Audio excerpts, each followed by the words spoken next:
ibrohim alayhissalom o'g'illari ibrohim alayhissalomni qurbonlik qilgan joylari mana shu to'g'rimizda chap tarafda to'g'rida kichkina qubbacha turibdi, ko'rdinglarmi?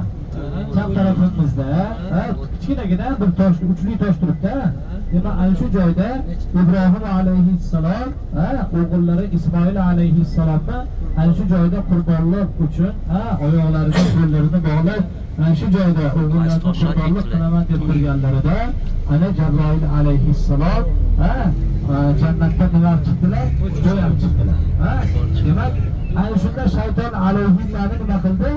Vasvas qildi. Ey Ibrohim, bu bitta o'g'ling bo'lsa, sen tushingda endi shuni qurbonlik qilgan bo'lsang, endi o'ngingda ham shuni qurbonlik qilasanmi deb Ibrohim alayhissalomni shayton alayhissalomni nima qildi? Vasvas qildi. Ya'ni yo'ldan urmoqchi, o'ldirmoqchi bo'ldi. Shunda Ibrohim alayhissalom orqalariga qarab shayton alayhissalomga nima otdilar? Tosh otdilar.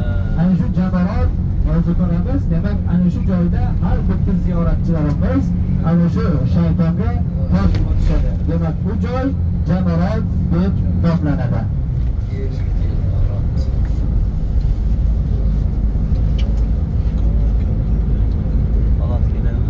Tugab etdi.